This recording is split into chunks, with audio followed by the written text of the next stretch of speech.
He does have cute buns. He has cute. That means something else. That means something else. I just thought about that.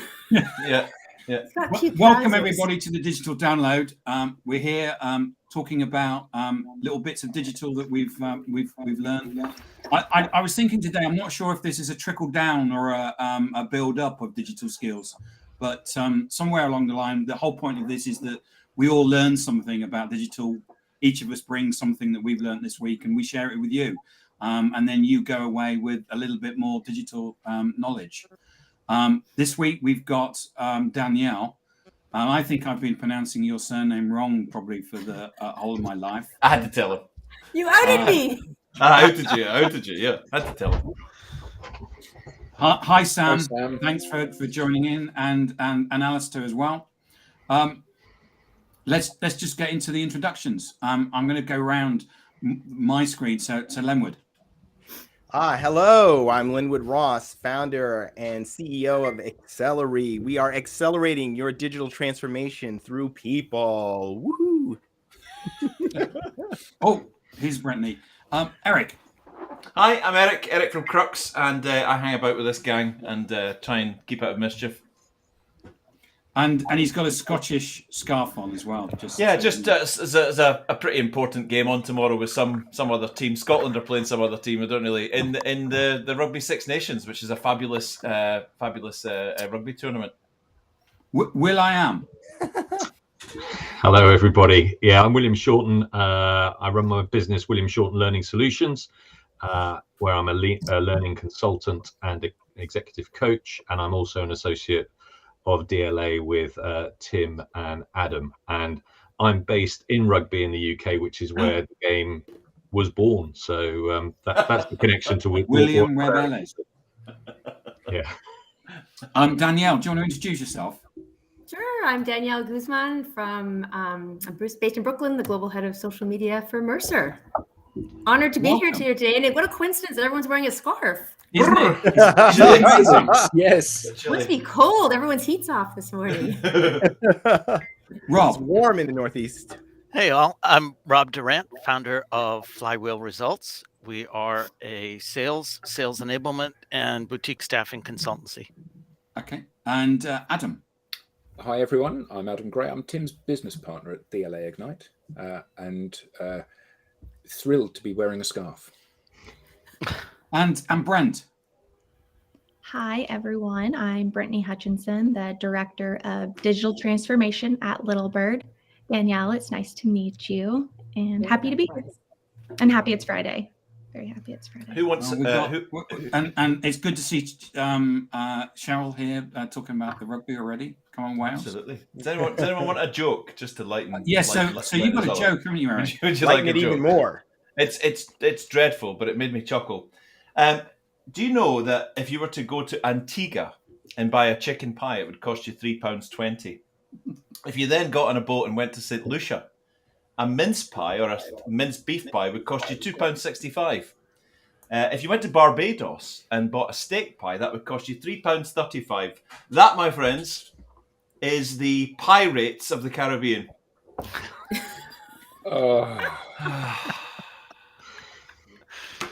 Well, yeah, just go. Close the door on your way out. That was horrible. Horrible. I loved it, Eric. Thank you. So Danielle, welcome. Thank you for popping on and being our guest. I did throw some questions at you, and I wanted to do something that was not to do with social. I wanted to actually talk about things like the Great Resignation, work and stuff like that. And I would love to get your perspective on it and share it with us. And we'll chat and debate it. That sounds great. Let's do it. Yeah, big time. Okay, good. Thank you. The floor is yours. The floor is mine. I think you wanted to talk about the Great Resignation, kind of more broadly, and just work and what's happening. And I thought it was a great topic to chat about because I think all of us here, regardless of our form of employment, are a part of that conversation. Absolutely. And I kind of think, in my perspective, that this is a long time coming when we think about just the way we all work, for as long as I know at least. in my career, there's been long-standing traditions, and those traditions date back for years and years and decades. And the question is why? Everything else around us is changing. I mean, every day we live in a state of change that is faster than the day prior, yet the way we work has more or less remained constant. So whilst the pandemic has kind of been super, challenging and on many levels a huge travesty, at the same time, there's some silver linings that have come out of that. And part of that, I think, is human empowerment and really a stop to start thinking about why do we do things the way we do them? And can we do them better? And can we create a more inclusive and equitable society in the world of work? And to really make a work a part of our lives rather than fit our lives around the way we work. Wow. Yeah, here. I love that. Brilliant. Yeah, I actually heard something from, I was talking to a prospect yesterday, and they said that what happened for them was that they were used to selling to the same people all the time. It was and each of the sales people had their little black book of contacts. And he said that 50% of the people that they were selling to, they've just gone, disappeared. They said, I'm not doing this anymore. So they've got this situation as a business where, there's an expectation that we're going to grow as a business, but actually the customers, what they had, have just gone. Yeah, interesting. When you, I suppose the concept is that 50% have gone, and there's an evolving wheel of, new and startup and growth and development, and then fall away, and that's just constantly repeating, right? Well, I think there is, but I had a call with somebody earlier today. They're quite successful in the corporate space, and they're on a fast track to being VP in a large corporate. And they were talking about how, well, this isn't their calling. So ultimately, within the foreseeable future, they will leave and they will retrain to do something that actually matters to them. And I think what's really interesting is that when we talk about the big resignation, what we think about is our staff leaving and having to recruit new staff. And we assume that the staff that are leaving are going to go to one of our competitors or to a similar space based on what their career is and where they've been, and therefore that's what they're equipped to do. And actually, I think that what's increasingly happening, further to your point, Danielle, is that people are feeling more empowered. They're saying, actually what I want to be is a gardener. What I want to be is a builder. What I want to be is a musician. And they're leaving their safe corporate jobs and they're going out and chasing their dreams. And instead of doing that when they're in their 20s, they're now doing that when they're in their 40s and 50s.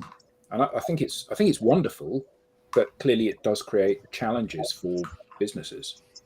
I'd actually kind of invert it slightly, Adam, that I think it's almost also people who, 50s and 60s, who perhaps would be thinking, oh, I'm, comfortable, but it's kind of question what they're doing. And now they're deciding, actually, I want to do something and go and chase my dreams rather than just wait for, impending retirement and whatever else that will be. And there was a great article in McKinsey this week, which I posted, which was, in fact, somebody who'd come out of the US forces and was still in the reserve, but she kind of talked about it as a great redeployment in terms of both, at an organizational level, people have been redeployed to work from home rather than work in the office. And also people are redeploying themselves into new areas, as you just suggested.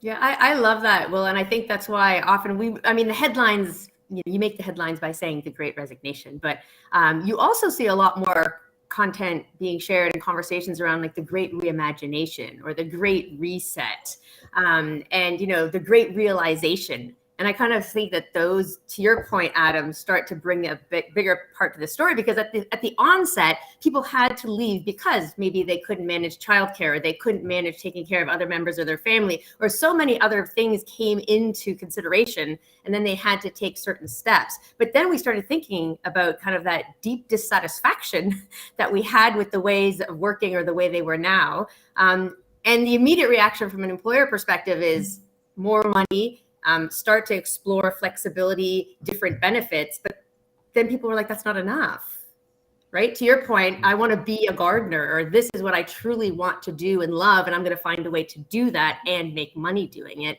And so now, even from an organization perspective, it becomes a bigger sense of purpose. You're start thinking about purpose and start thinking about culture and all those other values that wrap around. I read an article a couple weeks ago that, it had stated that even with, as much as a 10% increase in salary, even that's not enough, for a lot of individuals that are looking to either stay or make a move, because whilst obviously compensation is critical, there's a lot more to it than just that. And we need to be starting to think out a much bigger picture. Yeah, I think that's such a great point. When you think about kind of the pandemic as being the instigator or catalyst for all of this, then that's like a crisis or traumatic moment. So that's the type of thing that causes people not just to reflect about their career, but reflect on their whole life, right? So where employers used to think of, or are used to thinking about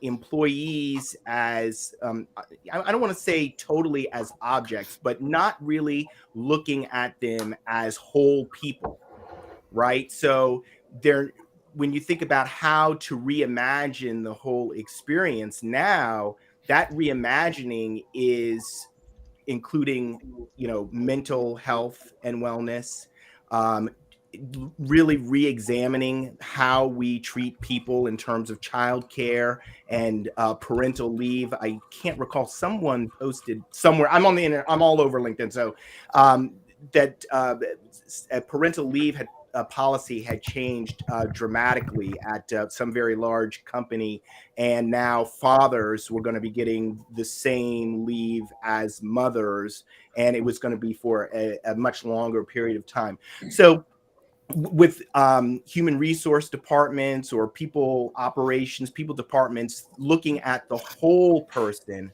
I think companies will be able to craft policies that are actually much better for people. Well, hopefully. I mean, you said, Danielle, flexibility. Mm-hmm. And I think that, even if you love your job, the question is that the extent of your life? It's like saying, I love steak, great, but that doesn't mean I want to eat it every single meal. So maybe I love my job, but I actually want to do it 2 days a week or 3 days a week or 4 days a week, not 6 days a week or 8 days a week or whatever it is. And I think that particularly if it's not your own business, where you haven't got quite the same emotional investment in it, if you want to retain the best people, it's better to have a breathtakingly good person for 3 days a week than a mediocre person for 5 days a week. Yeah. Yeah. Do we are a ways away from this though. This is new, right? This is new. Oh, so on the first hand, we have the fact that there are people sitting there that have been doing jobs for 20 years, that maybe they're an engineer or a project manager or something like that, and they want to be a gardener. But the concept of making that shift is ridiculous. It's ridiculous, right? All of that family's economy is built around that person's salary and engineering, and for them to walk home and say, "I'm going to be a gardener," is everyone will applaud and then go, "Yeah, but that's great. But you remember, you've still to be an engineer for 20 years more before you do that." That's got to be the majority of the world. The minority must be sitting thinking, hold on a minute. I mean, surely we're not across the 50% yet of people that are in this of reimagination period. And then on the other hand, we've got companies that are leading the way with the kind of world that Lenwood was talking about and Adam was talking about. But they've got to be in the minority as well. I mean, I was speaking to a big blue chip client last night who were talking about the fact that they are as developed in this. As in the same position today as they were 20 years ago. They haven't come forward. They talk about it. They talk a great job and they talk some great things and they put some frills around the edge, but the core's still the same. But let's wonder. Oh, go ahead, Lenwood. I was going to say just that's Eric. That's a really interesting point, but I actually don't think that it would actually be incredibly much more problematic than it already is to have 50% of people really embracing this idea of, I'm going to leave this and go do something else. But what we have had is a significant percentage of people. So many baby boomers, right, leaving.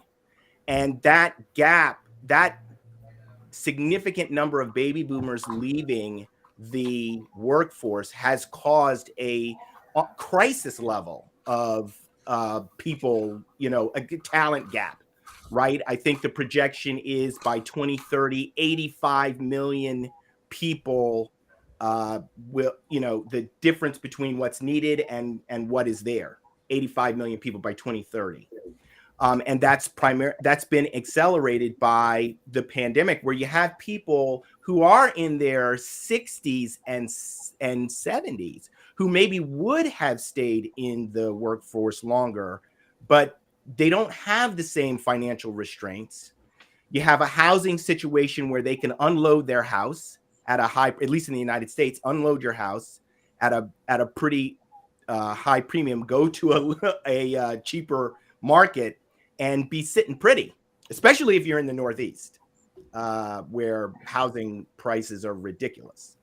So anyway, I just think that the combination of factors coming together has just created enough of a gap that it really is a crisis time for corporations in particular. And so that is really driving the wholesale rethinking of how they approach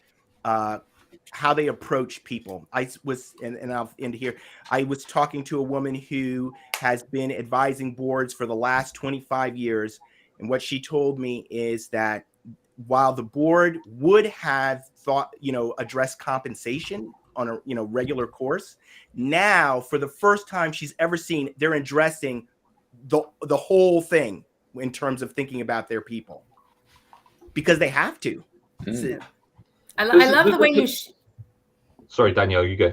Yeah, I was going to say, I love the way you shifted that, Lenwood, because really we've been talking so much about we're reacting to what's happening, and we're trying to figure out how do we react, and how do we react fast enough, and how do we get ahead of this, when really what's needed is to really start thinking about that gap that you're talking about, and the need to consider, lifelong learning and reskilling, not just of current individuals and leaders, but of future leaders. And that speaks a little bit to what you were saying as well, Eric, in that there is a lot of change, but we're only seeing the outer lining of that onion. Yep. Because when you think about it, if you're a large organization, what does it take for you to enable flexibility and freedom to work from anywhere, as we hear a lot about?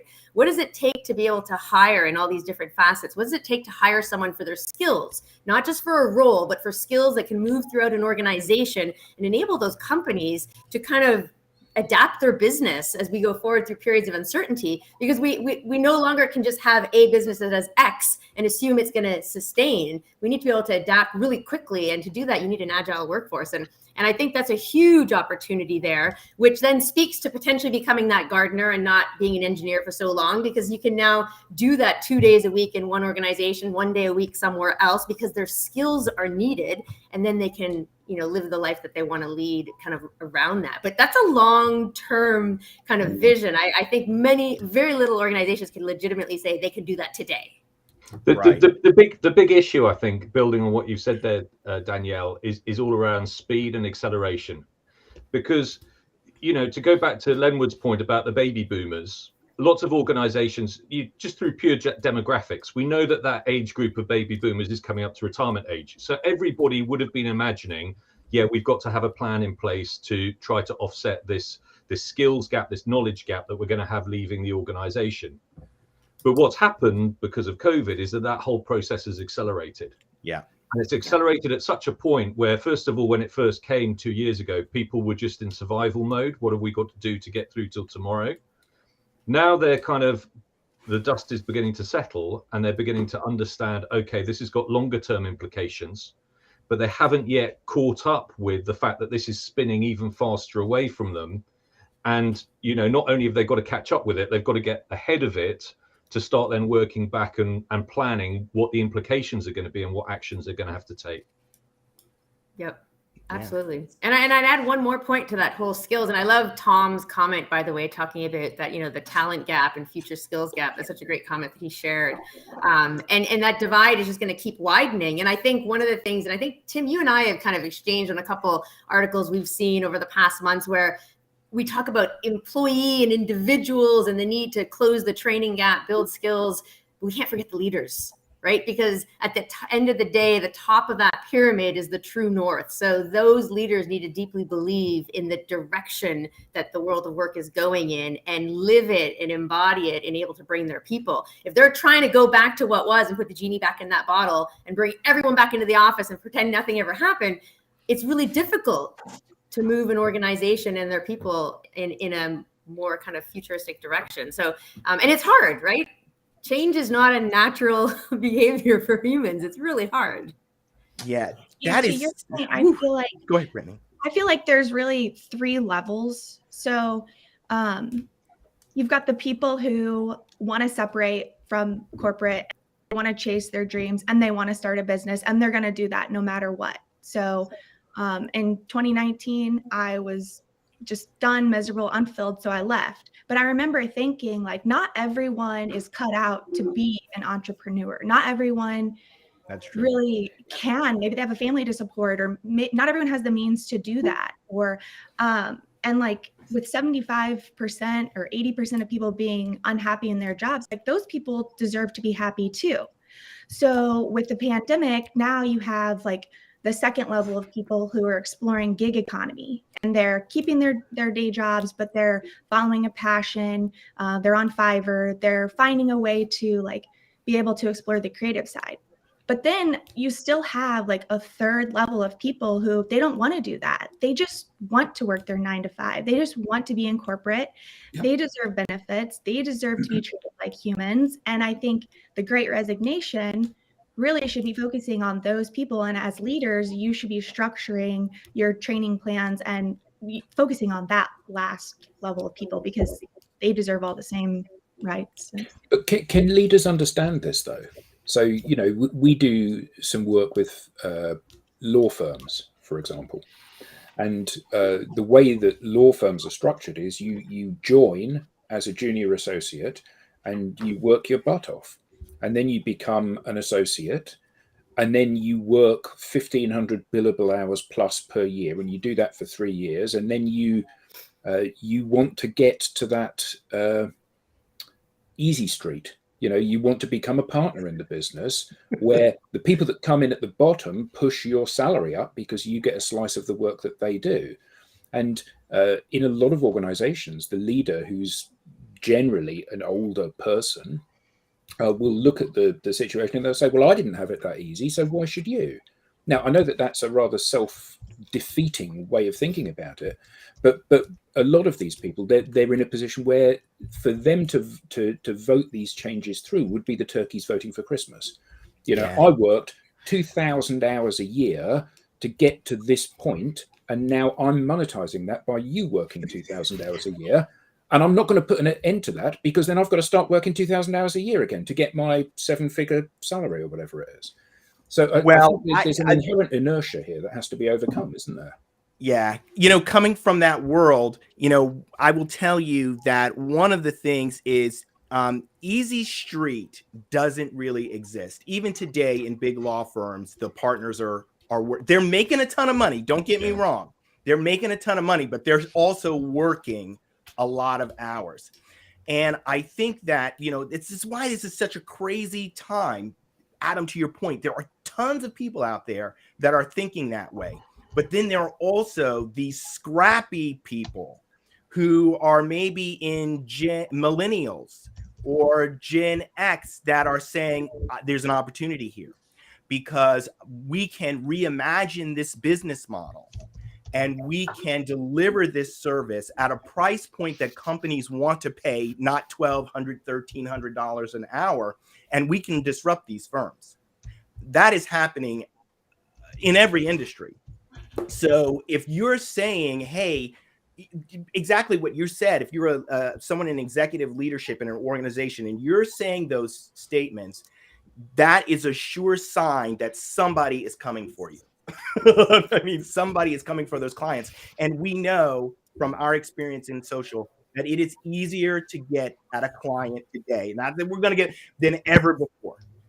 So Adam, sorry, Leonard. Yeah, I think, Adam, to come to your point about, do organizations, understand this? Organizations, I think most of them are filled by pretty intelligent people. I mean, they do look and watch and read everything that's going on. So, I think unless they've been burying their heads in the sand for the last 2 years, they know some of these challenges are ahead. I've had experience in big corporations. They can be a little bit recovering addicts. They know there's a problem. They put their hand up. They've gone along to the meeting and said, yes, we've got a problem. The big issue is, how do they overcome that problem? Yeah. And working out, okay, for us in our context, what are we going to do about that? Well, only there was a 12-step program. Will, you brought it up in your training this week. If you want to kind of explain the idea of reverse mentoring, I thought was pretty cool. Yeah. I mean, I'm sure we've all had examples where we're used to mentoring kind of from a hierarchical position. Somebody who's got experience, sharing it with somebody lower down in the organization who's just come in. Reverse mentoring is something which is getting much more popular, especially for kind of dinosaurs like me, who've got very little kind of technical knowledge. And therefore, it's great to have somebody who's relatively new, who's much more technically able than I am, for example, to suggest how I can adapt to the new technologies, new platforms that are coming out, or indeed how to plug a mic in. Indeed. But we're seeing that the knee-jerk reaction is going on, right? The knee-jerk reaction is because salaries are going up. They're going up, even for people with no experience. Starting salaries in New York, first years out of law school, $200,000. But is that enough sustainably? It probably out of the gate, it probably fills the need, it pays the bills, etc. But are you going to actually build an engaged workforce that is going to stay with you? No, yes. No. I mean, it's yes, never you worked. are. It's never not in law. You are. How dare you? In law firms, I know. I'm throwing. People start leaving within 3 months. Order. 3 months. Yes, school, you're giving me examples money, 3 months. They're out. And that will still happen. But there are more people, the silent majority, that are discontent with their roles and are dealing with the FOMO of this Great Resignation, but are not in a position to do something about it, or at least believe they are not. So we've even said at the beginning of this, we're talking about a small number of people in the whole that are causing these headlines. But will we get that mass exodus? Will it get major adoption? Probably not, because those salaries are going up. But if salaries I think that it will not be overnight, but it's flywheel, right? Just enough over time, 2 years, 3 years, 4 years, 5 years, and the gig is up. I think it's more generational, but yes. Well, I think there's also some learning, right? So we're getting smarter as this goes. So if we look at the U.S., just for example, off the top of my head, I believe like August, September, October, we had over 4 million people a month walking away from their jobs, and they're expecting about 20. Just say that again. How many people? Over 4 million people per month in each of August, September, and October in the U.S. And they're expecting approximately 23 or 22%, I think is what I had read, of employees to be also making a move and quitting their jobs in 2022. Now, with that said, organizations at the same time aren't just sitting around. So they're observing and they're learning, they're evolving, right? Leadership is going from traditional to modern. We're no longer just skills building, but we're making learning and development a critical part of our day-to-day. I mean, I can think back 10 years ago, right? We all have our day jobs and we had tasks to do. How often, in fairness, did your manager or your team say you should spend at least 20% of your work just learning, personal and professional development? probably not that often, but we're seeing Never. more and more organizations now making a critical part of the roles because yes, you have some generations that want to relearn, reskill, and evolve into a new direction. You have some that are younger and learning and just coming into the organization, and they're hungry and they want to learn and they don't want to be put in a box. They want to know what their upward mobility is, and they want to have opportunities. So we're seeing that, and I think those are going to come together. So it's going to slow down because we're modernizing. We're thinking about the future, and we're taking that responsibly. Now, to your point, Rob, there's also people who they just need a paycheck. Let's be honest, right? You got to think there's many different reasons why people work, and for those people, I hope they get those raises that are being afforded and put out there because they really need them, and they're at a different stage in their lives. And for those that are graduating out of school, I hope that they find those jobs because a lot of them are coming with some pretty hefty loans. And the idea of the future of work should be that we address the shortcomings of what was. How do we make this more inclusive? We enable everyone to have a part in this new future of work. And how do we enable equity as well? And I think we have kind of a one-time opportunity to really address all of that. And we need to do it right. Absolutely. So well said. There's so many different things that are happening at the same time. We are really living through an unprecedented period in our history. It's so, it can be overwhelming, but at the same time, it's exciting to look and see how companies and people are changing and adapting, becoming more resilient. And I think we're on the verge of really just a truly exciting time in human-centric, just everything. Right? When my son was 16 years old, so a year ago, we were out in the woods, playing in the woods on bikes, and I said to him, philosophical question: what do you fancy doing when you leave school? What are you thinking about as a job? And he said, well, I don't know. This is genuine quote from a 16-year-old person. He said, I don't know, but what I'd like to do is work for a company, not necessarily for them, but I'd like to work for a company like Brewdog. And I said, okay, what, you want to make beer? And he went, no, you don't get me. I want to work for a company like Brewdog because their CEO, James Watt, is very good on social media. So I carried on cycling, and a couple of days later, that sort of smacked me around the head, the importance of that. A 16-year-old kid visioning himself and imagining himself working for a company because their CEO is very open and very... Now, this is before James's troubles. James has had a troubled period in the last year or so, but still lives his life. He's a CEO of a big multinational funky beer corporation that are taking over the world. Just opened in Las Vegas, a big hotel and all that. And there's a 16-year-old kid envisioning himself working for a company like that because the CEO is very good on social. When I was 16 years old, I didn't know what a CEO was. My sphere of vision in the world went as far as I wondered if I could put a bigger wheel in the back of my bike. Seriously. Bigger forks on the front. Bigger forks, Like yeah. How could I do that? If I go to the scrap dealer, can I get better forks? And can I put those forks from a scrambling bike onto my rally grifter? But there's so in isolation that means nothing. Think about that across all the universities and all the colleges in the world where young people who are making decisions about where they're going to go and work. Will I go and work for... Yeah, okay, of course there'll be people that go and work for the sort of older-minded institutions and go and work for those companies, but people are putting their chips down with companies who are living their lives on social, being open about what the culture is, being open about their challenges and all of that.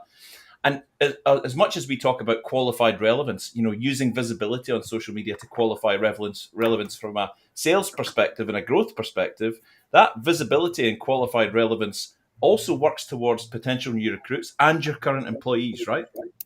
You're qualifying relevance through visibility to your own employees, to future recruits, and to your markets. It works across the whole piece. Enough said. Yeah. And you bring up such a great point, Eric, because when we think about, so your son is 16, and I was kind of going through an exercise earlier this week with some colleagues, and we were specifically looking at LinkedIn, right? So that might be the on the lower end of the platforms that your son might be hanging out on right now. But what we're not thinking about is, I think the latest LinkedIn statistics said that the 18 to 29-year-olds on LinkedIn represent almost 30% of the population on this platform right now, watching what we're doing, observing and learning from CEOs and brands. Yet what we would maybe think of as a key decision maker is typically maybe 45 to 65. Those that are actually in decision-making roles, which organizations are targeting, they represent less than a quarter. So it's a really big opportunity. And those that are observing and not maybe active in conversations, whether on LinkedIn, on Facebook, or any other channel, is this really young generation. And I think the latest Edelman Trust Report came out and talked about kind of this whole concept of trust and who's trusting who. Well, it's organizations and their employees, it's CEOs that are becoming the more and more kind of leading in the trust factor. And these younger individuals that are determining, where do I go next? What do I want to do? Where, how, why? They're observing all of this. So you're either silent in this conversation or you actually start having a voice to be able to attract and engage that generation that's coming up as our future leaders. And I think there's a huge percentage of that generation that views the world very differently in this sense. They see that they can have an impact at a very young age, and they can use their social media savvy, or what, I don't want, because we've been beating on social media a little bit, but you know what I'm saying? We've been beating that drum and I want to get away from it. But truly, they see their ability to have an impact in the world very differently than I think older folks did. And it's because it's true. hey, I was just literally minutes before I came on this call, I was speaking to a friend of mine that runs an IT company in Glasgow. He told me that he considered going to do an MBA last year. And in between, when it was able to do that, he went to one of these kind of like, to a local university in Glasgow. Come along, and he's in his 40s, and come along and see what you think. It's kind of like an open day about the MBA. And he went in there in his 40s, and he sat down. And after an hour of this, it was supposed to be 3 hours, he left. And he said, I'm sorry, I'm in the wrong room. Because a guy stood up and said, hi, I'm Mike. I'm 25 years old. When I was 19, I formed my first startup. I sold it when I was 21, and I'm now on my fifth tech startup company. We do it through social media, and we blah, blah, blah. And I'm here to just, it's my fifth startup, and I think I'm just about getting it now, but I thought this MBA course might help me. Thanks very much. And Stuart said, I'm in the wrong place. I'm in the wrong place. Sorry. Yeah, they're thinking and operating at a whole different speed and level. It's really, really remarkable. Their whole mindset is different. They're going to be having this call talking about why everyone needs to go back into the office. The pendulum swings back. Right now we're here. They're all going to come together, and they're going to rebuild and undo everything that we're doing over the next 10 years. Yeah. Well, what I hope what happens with the office is that the office is we're more intentional about the office. I'll just leave it at that. My partner's 25-year-old couldn't wait to get back to the office, and he loves the office because they can go out for beers and stuff in the evening. That's what he likes. Yeah, he was the first back in the office. You've got a diverse workforce. It's not the same for everyone in the workforce, right? So you got kids and all that kind of stuff, like commuting 2 hours or an hour and a half, whatever it happens to be, both ways. Like that's not cool. If you're living in the city and it's walking down the streets, it's a different story. That is not cool. Not cool at all. Not at all. That could be very cold, Linwood. I just realized that Tim's only asked one question. Yeah, I know. We got to get to our content. We got to get Danielle. Thank you so much for today. And you can. It's up to you. You can stick around. We're going to go through our content, and we've only got 20 minutes to do it. So we're going to have to whiz for that. You're more than welcome to stay, or you can go. It's up to you. You know what? I'm going to drop off because I want to go into the audience and chat. Okay. And that way I can participate with the content that you guys are all sharing. But thank you so much for having me. It's so wonderful to see you all this afternoon. So great to have you. Thanks, Danielle. Thanks. Danielle styled out. No, I'm going to leave really well there. Really well. That was world class. Yeah, I'm going to get out of here quick. Yeah, brilliant. Oh, what a that's great guest. What a great guest. Yeah. I'll just jump in, Tim, because I know that you want to move on to a whole load of other subjects, but just to kind of put the full stop here, because the article I wanted to share was all about the Great Resignation. And it was actually somebody, again, it just shows the power of this network. I think, LinkedIn, I term it creating serendipitous opportunities. So this was somebody, Chris Rogers, who had been a trainer on a training course, which I went on, and then hadn't been in contact with for about 10 years. And then I happened to see on LinkedIn just before Christmas that he was working in just down the road from where I live, and he was helping out at one of these vaccine pop-up centres that we put in the UK. And so I got in contact with him, and we met up in January, went and had a socially distanced walk nearby, and then he's put together this article about the Great Resignation, and in particular about his own kind of personal story that he's gone through and how it's affected him. But he's also within that article put some kind of thoughts, because he's doing some work with the NHS, the health service in the UK, about how the health service can think about retaining people in the organisation and making life a bit better for them there. So just a kind of final full stop on this subject, I just wanted to share that before we move on to the other topics. Cool. Thank you. I'm having difficulty sharing my screen. Oh no. Would you like me to go? Because mine's yeah. Do you want to go? Mine's quite easy. You're lined up. Play my thing. Hi all, and welcome back. Well, before I start that, so you're going to think that I'm like a fully paid up member of the Alistair Dickinson fan, which I am really a huge fan of what he does. But Alistair, for those of you who don't know him, Alistair's the CEO of a company, Mapsimize, that they do geolocation data. So they help you with your sales by showing you physically the clusters of where it's basically taking all of your data and showing you where you're actually working and allowing you to understand more of this. I guess it's like a metaverse approach to pulling together all of social, all of sales, all of marketing and all of that, and kind of looking at things in a different way.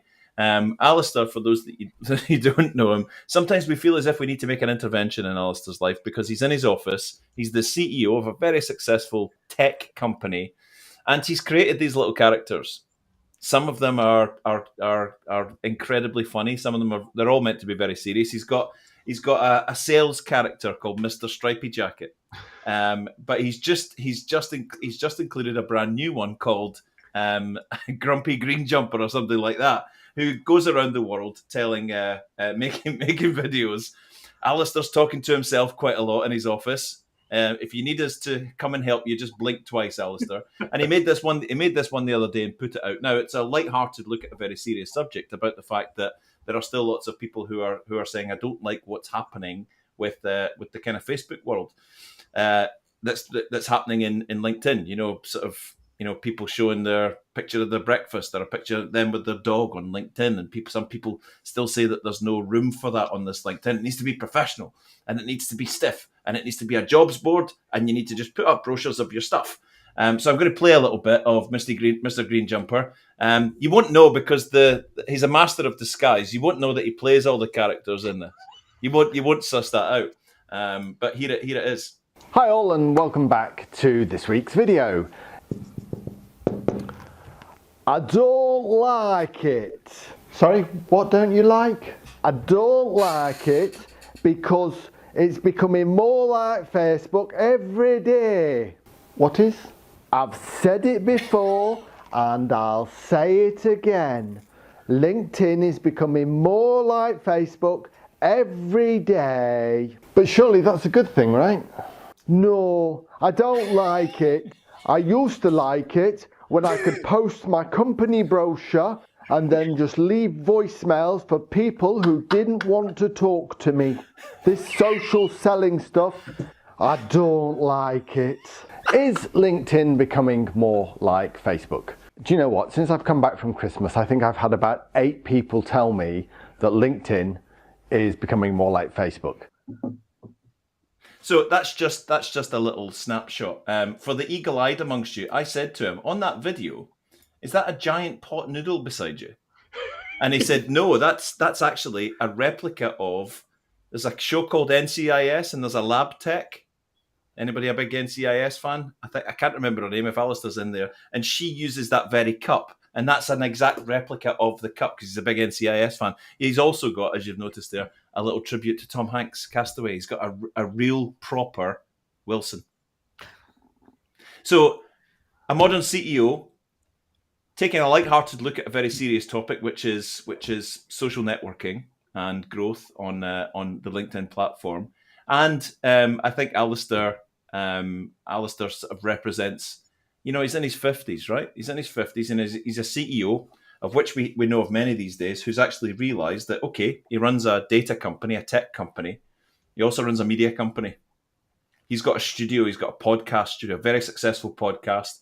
He's a very social person, and he lives his life and creates connections and creates influence and creates that relevance that we talk about all through social media. And happily admits that he runs two companies, a media company and his tech company.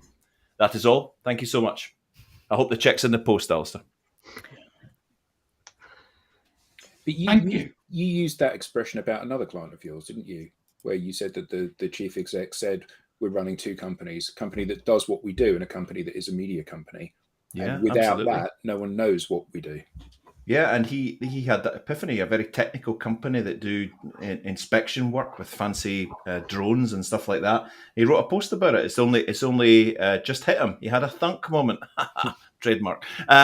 It hit him round the head like a sledgehammer one day when he just stopped and thought, and he said, we're running a media company. We're running a media company. I'm a CEO of an industrial organization that services power grids and nuclear and oil and gas platforms and all of that. And we had a meeting this morning to talk about our podcast. And we've got another meeting this afternoon to talk about our network growth as a team and what we're doing to address that with content and stuff. So, yeah, it's there's such a strong wind of change out there right now. It's brilliant. Can I give a try to sharing I've not done this yet, so I'm going to give this a see if this will work. Oh boy, it better not be like Facebook. Here we go. I'm sharing. Hopefully, you guys. Yep. Yeah.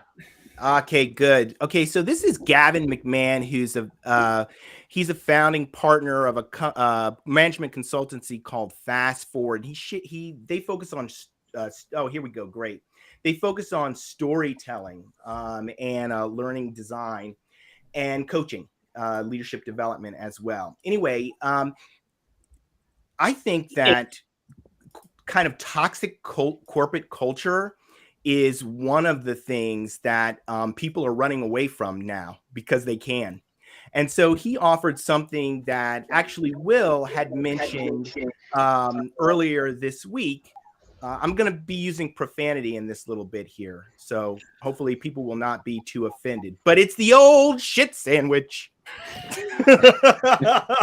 Yay, old shit sandwich, right? You say something nice, and then you give them the filling. You say something bad, and then you say something nice. You see, right? Exactly. And what he was offering was a different take on that we really shouldn't be doing that because really everyone knows what they're about to eat. So, yeah. So he suggested that the approach is really to help people be part of the team and say, your behavior or whatever it is not helping the team. And if you do this, you'll help the team better. And I think he probably put it better, which is keeping it positive, not talking about a deficiency, but really talking about how you can help the team and helping people to feel included and belong as part of the team as a different approach than, the shit sandwich. So I wanted to share that because I think it's a great idea and much more appropriate for an inclusive and welcoming culture. Thank you. Yes, it's a lovely piece. Many of us who've worked in the corporate culture will be aware of the shit sandwich.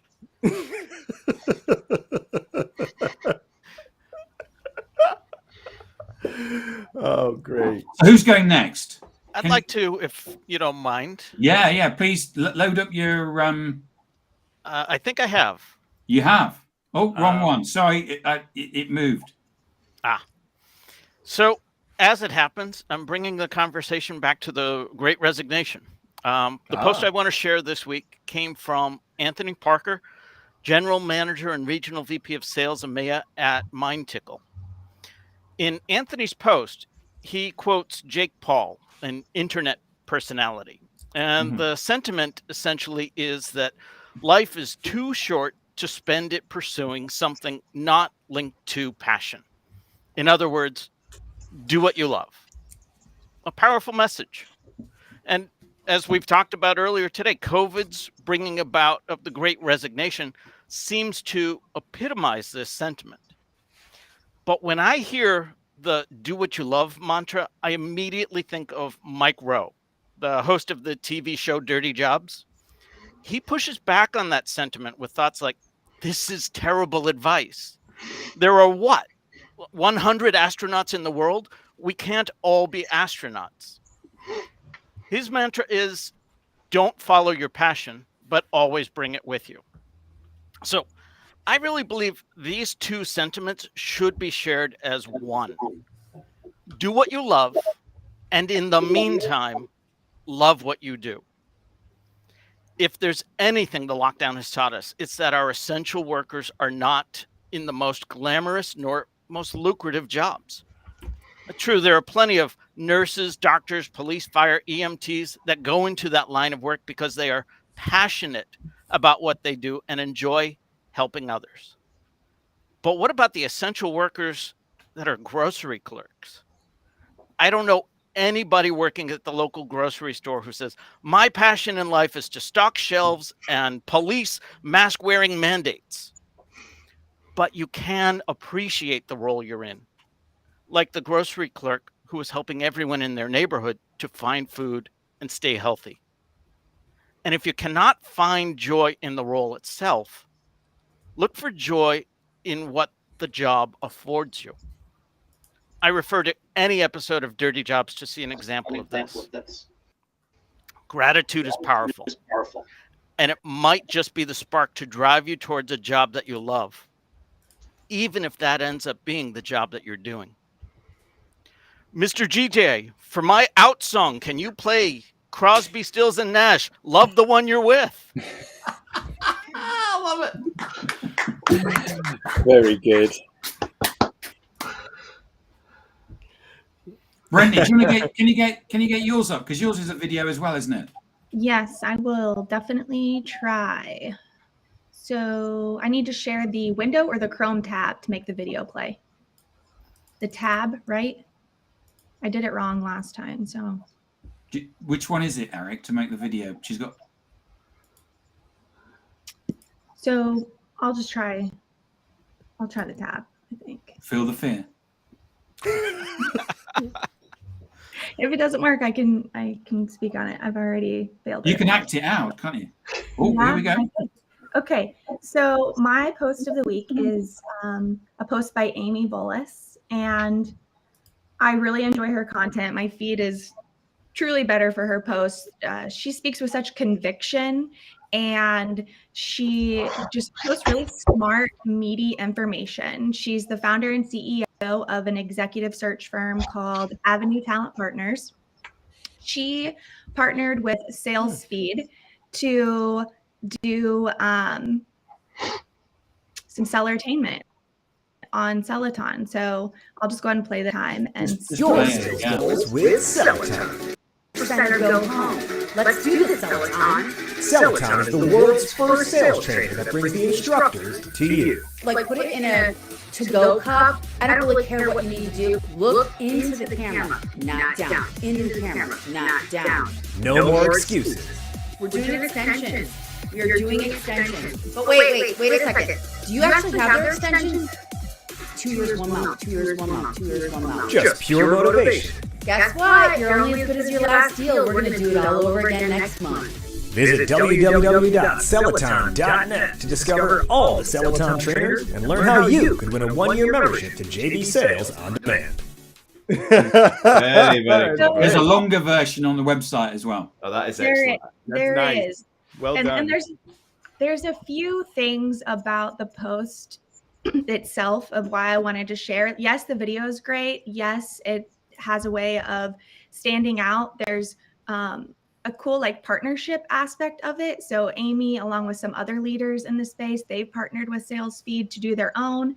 And then also there's just a message that not every post needs to go viral. Like that's not the purpose. If you look at the amount of engagement she's gotten on the post itself, it's just like a really healthy number of like likes and comments, but like genuine followers. So yeah, it might not have 10,000 likes or 10,000 points, but it's just like a really quality engagement that she has on that post. Fantastic. Fantastic. Tim, I think we've had our very first ever comment from YouTube. Really? Yeah. Well, is that the one from Get the Crux? Get to the crux. Yeah, this show is amazing. From YouTube, from the live stream on YouTube. That's fantastic, isn't it? Yeah, it is. It's just phenomenal. We're famous. It's almost as good as Rob put it. Rob sounded like old Father Time when he said, "I think Jake Paul is an internet personality." One of these newfangled internet personalities. The what the net? The interweb, I think they call it. Adam, do you want to share yours? Yeah. So this was quite interesting. Tim and I ran a social selling program at a company, and towards the end of that, one of the people that we were coaching left, and they went to start somewhere new. And they'd had a couple of really successful posts, but I've not spoken to this guy for probably 6 months. And then today, out of the blue, I got a message from him saying, "Oh my God, look what's happened to my post." So I don't know if you can see that, but he's had 4,748 likes and 144 comments on this post. And he was just like, "I've waited a long time for this, but check it out. Look what's happening." And it's great. And this is an example of somebody finding a piece of content and then sharing that content with a tiny little bit of narrative, but just something that their audience loves. And as you flagged, Eric, with your video, this is not a corporate brochure. This is something which matters to people, which is completely unrelated to work. And what we do know is that there are now just under 5,000 people that he can drop a message to and try to strike up a conversation with, because there's 5,000 people that have put their hand up and waved at him across the internet. So I think that there's a lesson here for everyone. Keep doing the right things, do them regularly, and you too will get success. And the third thing, post more Lego. Yeah, we're all going to post more Lego. Go and post some more Lego. On that video that you're speaking about, I'm absolutely mortified. I put out that video about qualified relevance, and I got some nice interactions from some people. Then I started getting really weird comments about small eggs. And I realised that I'd made a video which was entitled, "Don't Chase Visibility, Aim for Qualified Relevance." Qualified relevance. Well, it's a bit like Arctic Saviour from last night on The Apprentice. Brilliant. Yeah. You might need to explain that, Will, to people. It'll take too long, especially the way that I usually tell things. So yeah, just go on the BBC and watch The Apprentice, and then trying to make some video games, and a serious case of misspelling. Brilliant. Was there an Arctic? ARTIC? Yeah. Yeah. That was the name of their game. Nice. And it was set in the Arctic. And then the further mistake they made was they had to rescue penguins, which, as the expert said, there aren't any penguins in the Arctic. Oh, So fabulous. the Google machine must have been broken. It's Arctic or Antarctic. And yet they had polar bears, and you don't have polar bears in the Antarctic. Were there quails there? Quite possibly. Yeah, indeed. What a show! What a lovely show it was. Well, today. thank you, everybody. Thank you, Tim. Yeah, we're going to finish up on time. So thank you to Danielle. Yeah, thank you. All the interaction. The first message came in from YouTube. Brilliant. Amazing, isn't it? That person texted me and said they tried to comment on the Twitter live, because we're live on Twitter as well, and unfortunately you can't comment. Yeah, I don't think you can. No. So thanks, everybody. Thanks for tuning in. And next week, the guest editor will be Adam, I believe. Oh, indeed. So Don't we're get your looking hopes forward up. to that. Don't. Can you ask us? Can you ask us all the questions via the medium of folk music? Yes, I can indeed. Foldadiddle-oido. Today, I will be mostly asking the questions in the form of James Taylor. We all have to have our fingers in our ears for. You do, and a pint of real ale in your hand. Barman, this real ale is a bit warm and it's not got enough twigs in it. Can you stick it in the microwave for me and get it up a few degrees? Yeah, brilliant. Thanks, everybody. Thanks, everyone. Bye all. See you next week. Take care. Bye. Thanks.